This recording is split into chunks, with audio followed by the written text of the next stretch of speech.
Today on episode 12 of the Missionary Coach Show, we'll be continuing our Missionary Stories series with reading chapter 4 of Rudi Lack's book, Breakthrough, called When the Going Gets Tough.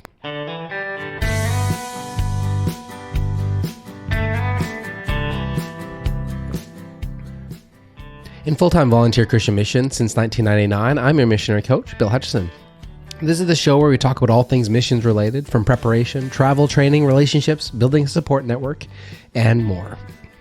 So right now we are continuing our series reading Rudi Lack's book. This is another part of the Missionary Coach Show that we want to continue to engage in and continue to look at, which is hearing stories of other missionaries who've gone before us. I'm starting with Rudi Lack's book because I personally have met him and I found his stories to be so incredibly inspiring and exciting. And I'm hoping that you also will feel the same way. I'm hoping that you also get inspired by his stories. I've been told by people who have tuned in and listened that they find it just to be rather cathartic, just to hear these stories rather than all the crap and stuff that's happening in the news right now. But they find this to be quite encouraging. So I'm hoping that you also find it encouraging. So this next one is called When the Going Gets Tough. So I'm curious. It's been a few years since I read, or quite a few years, probably a couple of decades since I read this book and since I met Rudi. But if you do want to hear about when I met him, head over to missionarystories.org and you can find the first episode and you'll hear about when I first met Rudi Lack and just how inspiring that was for me. And hopefully you can then continue from there as we continue to read through the different chapters. I've already found a couple stories to read afterwards, actually on Gutenberg Press. They have a whole bunch of stuff, whole bunch of archives from missionary stories from around the world. And so I'm excited to read those and go through those and just be inspired by them after we're done Rudi's book. But for now, we're going to continue Rudi's book. So the chapter that we are going to be reading right now is called When the Going Gets Tough. So, when the going gets tough. As the 3-month SEO lecture phase progressed, we continued to meet every night in the classroom downstairs, kneeling on the wood floor, leaning on hardback chairs. As with our prayer for Dave, we would often continue well into the night. We had become so engrossed in prayer that 2 or 3 hours could pass without us realizing it. Around midnight, a few heads would start nodding and our numbers thinned as we headed for bed. God's presence was so real and his revelation to us so inspiring that I did not want to stop. I'd never realized prayer was so exciting. Riona felt the same way. Often just the two of us would be left praying. Sometimes we continued into the early hours of the morning. I should have been exhausted and unable to concentrate during the next day's lectures. Instead, I found myself refreshed and spiritually alert. It brought home the truth of God's promise in Isaiah 40:31. Those who wait on the Lord will renew their strength. They shall rise up with wings like eagles. Our times of intercession generally followed the same pattern. We begin by repenting from any unconfessed sin. Then we take an aggressive stand against any spiritual forces that might disrupt. We would spend time in praise and worship and being refilled with the Holy Spirit. Then we would wait with expectancy for God to show up his prayer agenda for the night. We were not spiritual giants, just a bunch of normal Bible school students with all the usual hang-ups and fears. We did, however, have one thing that marked us out. We meant business with God. As night after night, we asked in simple faith for him to lead us in our intercessions. We were thrilled at the details he revealed to us. Increasingly, we found ourselves focused on communist countries. This is, just to remember, it's in the early 70s, I believe, in Lausanne, Switzerland. Increasingly, we found ourselves focused on communist countries. These were times when we felt directed to pray for nations I'd barely heard of before. One such country was the communist Albania, which boasted that it was the only true atheistic nation in the world. I will remember the first time God directed us in prayer for Albania. We began our session by interceding for the unsaved person we had met at one of our outreaches. As we exhausted our prayers for him, we waited for God to show us the next item on his agenda. Into my mind came the nation of Albania. We had never prayed for that country before, and I wanted to make sure I had heard from God. Instead of speaking out what I was sensing, I said, I think I know the country we are to pray for next, but I'd like someone else to confirm it. We leaned over our chairs in concentration. A few throats cleared. Nobody said anything. The minutes seemed to stretch into hours. I shifted uneasily on my knees. Was I doing the right thing? Doubts invaded my mind, ramming me sideways. You're making a fool of yourself. Nobody's going to come up with such an obscure country. I could speak up and save face, but I kept quiet. If I was hearing from God, surely I would trust him to give the same revelation to someone else. Finally, Lauren's wife, Dar, looked up, her eyes sparkling. Is it Albania? A broad smile not only creased my face, but also Riona's.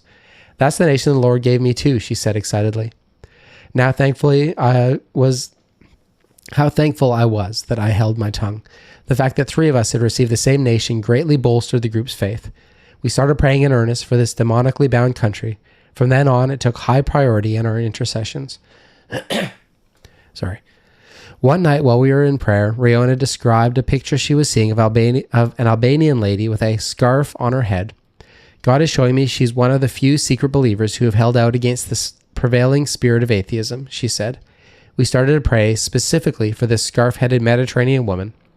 In other prayer times, we continued to plead for God's protection on her. One evening, Riona told us how she believed God was directing her to visit Albania. It seemed impossible. But as night after night, we continued to pray. Riona's conviction grew. She sensed God was giving her specific instructions.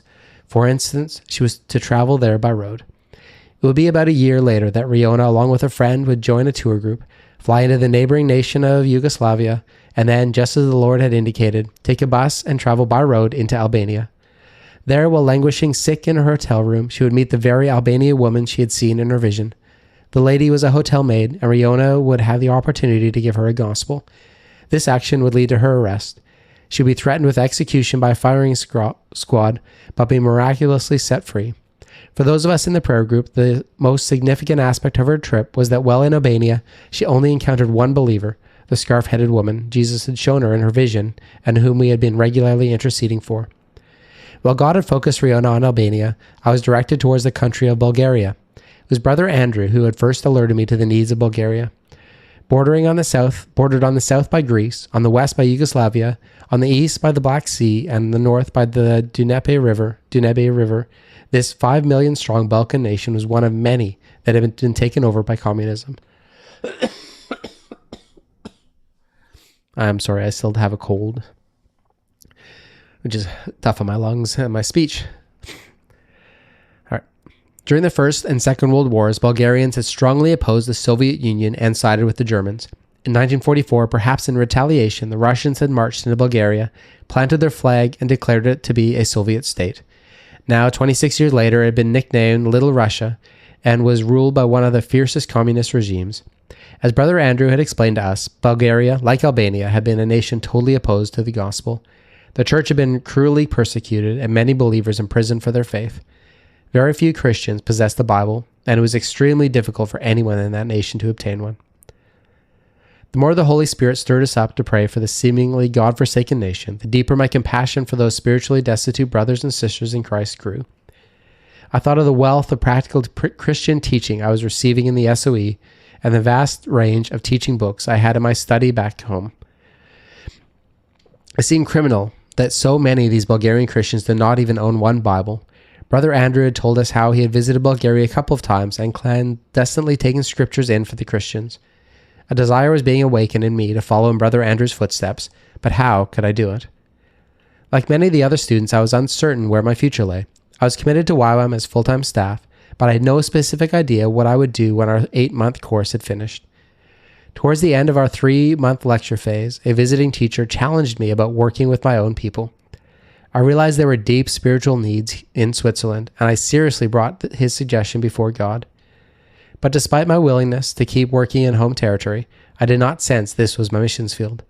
I recalled my childhood dreams of working as a missionary in Africa. Surely God had something more exciting for me than working with a people who had been exposed to Christian truth for centuries. My desire was to be a trailblazer, one who tracked down untrodden territory for Christ. One who tracked down untrodden territory for Christ. I asked God to show me where, but to date he had not given me any clear direction. Our 3-month lecture phase was fast drawing to a close. Our attention was on our upcoming 2-month field trip. During a weekend back home, I told my church about the SOE's planned field trip. We would be traveling from Switzerland into Italy, Yugoslavia, Greece, and then by boat to Israel, and then back via Turkey and Greece to Switzerland. After the service, Rudi Lack approached me, his eyes shining. Since his baptism in the Spirit at the Stuttgart youth camp 2 years earlier, his Christian life had been revitalized. Now 21, he was an electrician in training. Rudi, I was so stirred about what you shared regarding the field trip. Do you think I could join you? I shook my head. I don't think so, Raleigh. It's only for SOE students. I'm sure I can get 2 months unpaid leave from work. I'd be willing to pay my own way. I did not like to dampen his enthusiasm. I'll ask. I promised in my heart, though. I did not hold out much hope. When I returned to Lausanne and put Rolly's request to Lauren, I was surprised by his response. I don't see any problem, Rudi. It's not our usual policy, but I guess we can make an exception. So it was arranged. Rolly would join us. As he eagerly clambered aboard with the rest of us, we headed out from the hotel in Lausanne. I had no idea how important his inclusion on the team would prove to be. We were traveling in a convoy of 2 vans and 1 bus, including the blue bread bus and Don Stevens' old gray Ford van. Our vehicles had seen better days, but that did not worry us. After 3 months of sitting, writing at a desk, and learning the theory, we could not wait to be out where the action was. We set out knowing our general route, from Switzerland to Israel, then back via Turkey and Greece, but we were flexible. There would be room for the unexpected. Just how unexpected, we were yet to find out. Accommodation was equally uncertain. We had tents and sleeping bags and planned to stay in campsites, but we would also bunk down in church halls, anywhere we could find suitable accommodation to house a group of 30 budding missionaries. Being the only non-English speaker, my young friend Raleigh stuck to me like glue. Once we hit the road, it was difficult to keep our prayer times. With each day's itinerary different and no regular routine, it was impossible to establish a set time. We were busy morning to dusk either traveling, setting up camp, or listening to lectures regarding the Christian heritage of the particular area we were visiting. At night, we would flop exhausted into our airbeds, too weary to consider praying into the early hours of the morning, as we had back in the hotel classroom. Having broken the pattern for prayer we had established, it was easy to coast and enjoy the new experiences. By the end of our first week, we had already lost the cutting edge of spiritual alertness we had gained through the long hours of intercession. We failed to press into God for every detail as Joy had taught us. Instead of asking God for the exact route we should take or our precise itinerary for that day, we let circumstances guide us. As a result, we unwittingly closed down our line of communication with God. The reality of this hit us the second week. By now, we had traveled from Switzerland through northern Italy and skirted the Adriatic Sea. We were driving through Yugoslavia. Lauren met up with us in Belgrade. We were heading south towards Turkey following the main highway E761. Lauren was at the steering wheel of the green Volkswagen and I was in the front passenger seat. 2 possible routes lay ahead of us. We could go directly south via Greece or take the road through Bulgaria. We approached the sign that indicated the division in the highway. Lauren turned to me. Okay, Rudi, which route should we take? He knew my passion for prayer, and he had also sat in on Joy's teaching about hearing God in detail. He expected me to be prayed up and in tune with the Spirit. I looked at him stunned. Like the rest of the students, I got in the van and driven. I had not given any consideration as to the exact route we should take. Not wanting to appear unspiritual, I tried to bluff my answer. I knew that, like me, Lauren also had a burning desire to visit Bulgaria. Let's go via Bulgaria, I suggested. Lauren looked at me for a moment, considered my answer, then slowly shook his head. No, I don't think so, Rudi. Unlike me, he had spent quality time with Jesus and had spiritually tuned in. He had discerned that this was not God's time to take a bunch of novice students into a hostile anti-Christian country as Bulgaria. So instead of turning off, we kept going straight ahead.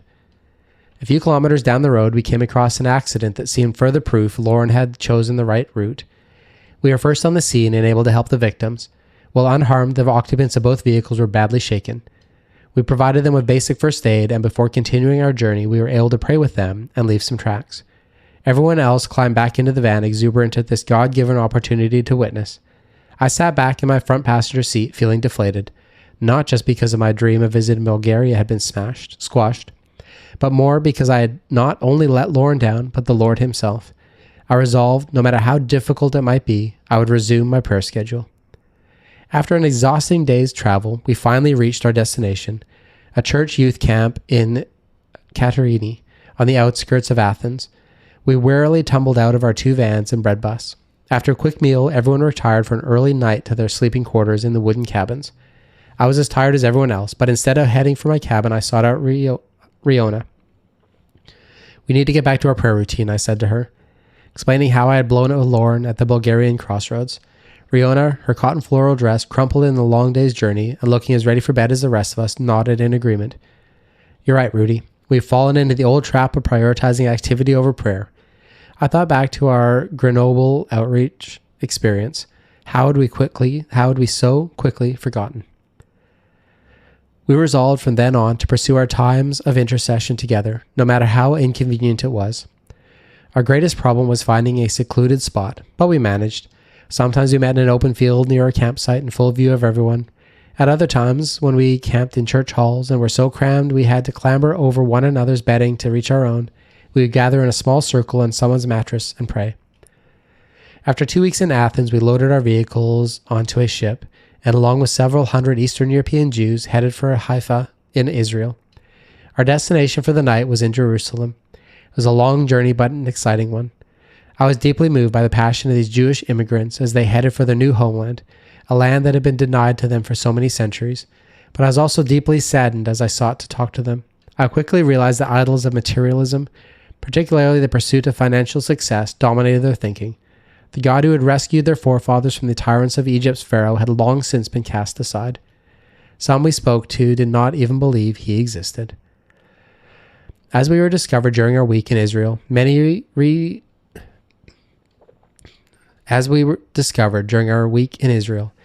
retained an outward show of their culture, the weekly Sabbath, Bar Mitzvah, and key annual festivals such as Passover or Purim. But like Israel in the Old Testament, most had discarded the true foundations of their heritage. Only a handful of Orthodox religious Jews we met during our 2-day boat journey to Haifa retained any strong belief in God and held tenaciously to the traditions of the Torah, the first 5 books of the Old Testament. Some spoke of a coming Messiah, but no one we spoke with during that journey would accept the idea that this Messiah had already come and his name was Jesus. It made me realize witnessing to these Israelis was not going to be an easy task. We arrived in Haifa around midday. It took us a further 2 hours to clear customs and then drive the vehicles off the ship. We still had another 2-hour drive to Jerusalem. It was early evening by the time our dust-covered vehicles finally pulled up in front of the big wooden doors of a Catholic monastery, situated outside the old city halls. Built of soft golden Jerusalem stone and surrounded by a high wall, whose entrance way was barred by heavy timbered doors, it looked impressive but welcoming. 30 travel-weary students piled out, along with Lauren, Dar, and our one extra recruit, my young Swiss friend Rolly. The nuns welcomed us warmly. We eagerly sat down to a hearty meal of flatbread, spread with typical Israeli delicacies such as olives, cucumbers, and cottage cheese. Our mealtime conversation was muted. All anyone could think about was bed. How about having a time of intercession together, I asked Dion, and the other regular attendees of our intercession group. My suggestion went down like a lead balloon. Rudi, you can't be serious. We're exhausted. Even Dar, who was always so eager to pray, poured cold water on my spiritual zeal. I don't think so tonight, thanks, Rudi, she said brightly. Only Riona showed any enthusiasm. Like me, she had keenly felt the Lord's rebuke regarding our prayerlessness during the earlier part of our journey. We have both determined to retain our prayer routine, no matter what the personal cost. But where are we going to meet, Rudi? Riona asked. The monastery was packed with YWAMers. There was hardly a spare corner, let alone an empty room. Then I had an idea. Our team vehicles were parked outside the monastery walls, beside the main gate. Let's go and pray in the green van, I suggested. Okay, Riona agreed. After the meal, while everyone else headed off to unroll the sleeping bags, Riona and I slipped into the courtyard. A silvery moon was creeping over the Judean hills. We went out through the heavy wooden entrance gates and climbed into the green Volkswagen van. Immediately I felt my spirit soar. This was where God wanted us, not sleeping the night away, but interceding for the nations, regardless of how physically tired we felt. I had a special desire to pray for the Jews who we had attempted to witness to during our boat journey from Athens. Before long, we were caught up in intensive intercession for this nation of Israel. Yet despite my genuine concern for those chosen people, I was fighting off distracting thoughts. What if the nuns or someone else saw Riona and I sitting here in the dark, alone in a parked vehicle? What would they think? There was no romantic involvement between us. God had made that clear to me. We were just good friends, drawn together by a common love for prayer. I'm sure our leaders, Lauren and Dar, understood this, which is why they had never questioned the time we spent together. An outsider, however, could draw a totally different conclusion. I did not want to tarnish YWAM's reputation, especially as the nuns had been so generous in their hospitality. I felt torn. I had such a strong urge to pray, and the vans were the only place we had to meet. I finally decided my thoughts were Satan's tactics to distract me, Pushing them aside, I concentrated on our intercession. Around midnight, there was a loud clanging. Riona stopped praying and looked up. What was that? I think it's the wood banging those big wooden entrance doors, I said. Thinking no more about it, we went back to prayer. We went on to intercede for Albania and the nation, especially close to my heart, Bulgaria. Finally, in the early hours of the morning, aware that we had completed our prayer assignment, and by now so overcome by the weariness from the day's travel that we could hardly keep our eyes open, we clambered down from the van and headed towards the monastery gates. It was just one thought, the welcoming comfort of my sleeping bag. When we left the monastery, the large wooden entrance doors had been open. Now they were closed. I was right. That clanging sound we had heard earlier had been the wind banging them shut. Rihanna reached out to push the door open, but it did not move. She tried a second time. The door remained shut. Again she tried, this time pressing her whole weight against the huge timber frame and pushing as hard as she could. It still refused to budge. At that moment, the truth dawned on both of us. It was not the wind that had banged those entrance doors shut. It was the nuns locking up for the night. They had bolted the doors from the inside, not realizing there were 2 students praying in a van outside. Rihanna looked at me in panic. Rudy, what are we going to do now? I felt hopeless. There was nothing I could do. My earlier concern flooded back. We were stuck outside the gates in a situation which, while totally innocent, was potentially very embarrassing. We could not both spend the night in the van. Do something, Rihanna fumed. She, too, could see how awkward our situation was. After all, it was your suggestion to pray in the van, she added angrily. I could have argued that she had agreed with me that the van was a good place to pray, but she was not in a mood to be reasoned with. I stayed silent. But my thoughts were racing. What could we do? Lord, help us. I prayed in silent desperation. Suddenly I had a surge of faith and absolute certainty that God would provide a way through the heavy wooden door. I went boldly up to it and gave it a light push. The door swung open easily on its hinges, and a greatly relieved Riona and I went through, closed it behind us, and went our separate ways to bed. It was not until the next morning that the full extent of the miracle dawned on us. We learned the nuns had definitely locked the doors at midnight. There was no way anyone could have gotten in from the outside. No way, that is, apart from the divine intervention of God. Such clear evidence of God's working greatly encouraged our faith and inspired us to keep going on with our intercessions. We continued to meet nightly. By the time we reached Beersheba, Dawn, Dion, David, Carol, Al, Dar, and Joe, all the original members of our prayer group in Lausanne, as well as others, had started to join us. When there was nowhere else suitable to meet, up to 12 of us would cram into our largest vehicle, the blue bread bus, and there spend several hours interceding for whatever God laid on our hearts. I will remember when we were camped on the edge of the desert in Beersheba, staggering out of the van after a long session of prayer and standing in awe as I looked out over the beauty of the soft, burnished golden sand dunes simmering under the moonlight. It was the darkness, their faint outlines rolling around the horizon, billowing out across the desert like waves on a vast ocean. I was reminded of Lauren's waves of young people marching up the globe. It was a sight I would have missed had I not been up late praying. In the morning, the scene was very different. We were awakened early by a sunlight penetrating the sides of our tents. As we opened the flaps and looked out, a golden sun was peeping over the horizon, casting its long shadows over those same rolling sand dunes. There was almost a harshness, yet equally awesome beauty to the scene. I marveled at the sheer magnificence of God's creation, and in my heart thanked Him for allowing me to be a part of this adventure with Him. By mid-morning, the afternoon had soared, and we, as a student body, were out visiting from door to door. Because it was forbidden by law to recruit for other religions in Israel, we had to be very careful. We could not share our faith openly with the Israelis. Instead of calling ourselves Christians, we introduced ourselves as followers of the Messiah. By taking this approach, we found a greater openness, and on a number of occasions, people invited us into their homes. Even so, it was not very easy to broach the subject of Jesus Christ. In the Jewish mind, Christians and the church were strongly associated with the persecuting crusaders. Despite this barrier, we did see some respond to our message. Our efforts at evangelizing the Israelis did not go unnoticed. One day, while we were still in Beersheba, I was out on the street with a couple of others when an Israeli newspaper reporter approached us. "I understand there's a group of Mormons here," he said casually. I was on my guard instantly. Mormonism was banned in Israel. What had this guy heard about us? "We're not Mormons," I hastened to assure him. "Oh no? What are you doing here in Beersheba then?" he asked with an added interest.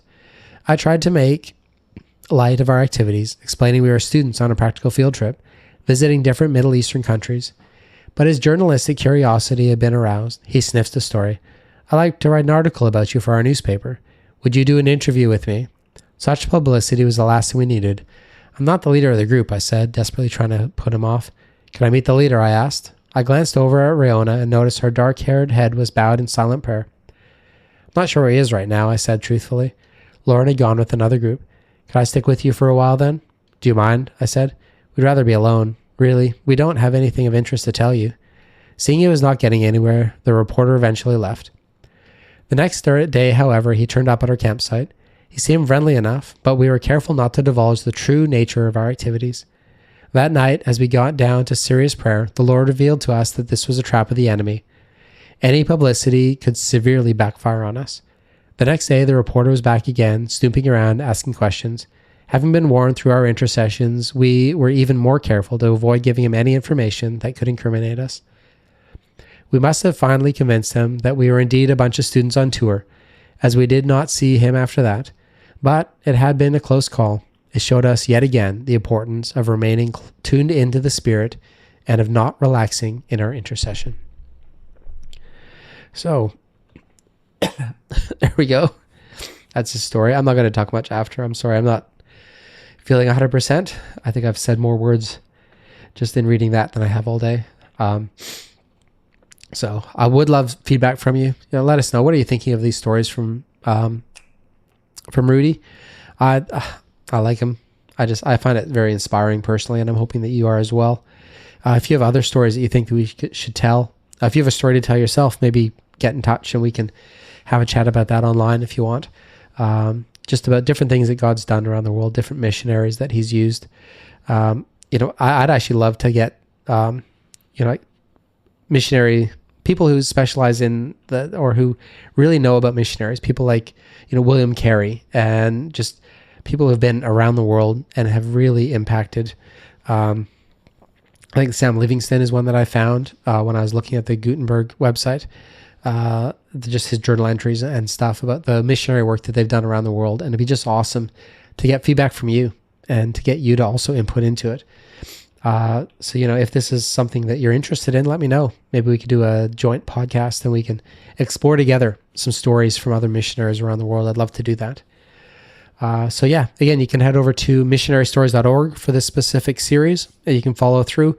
If you go to missionarycoach.org, that's my full website. You can find out more about the work that I do with Youth in the Mission, which I've been doing now for 26 years, as crazy as that sounds. So this show uses the value for value model, which is pioneered by Adam Curry and John C. Dvorak from the No Agenda Show. So it means if you found value in the show, we'd appreciate it if you gave some of that back as a way of saying thank you. You can give back with your time, talent, or treasure. So you can either, send me your comments, like I said, let me know your favorite stories, or you can also donate to my work as a full-time volunteer missionary. Again, head over to missionarycoach.org to do that. So thank you so much for tuning in. Hopefully next week I will be able to speak clearer, and we'll be able to just have another good time together exploring just how God used Rudi Lack during his life. So the next one's called A Dream, and it starts talking again about Bulgaria. So looking forward to seeing how God led him and what happened with that. So thank you so much.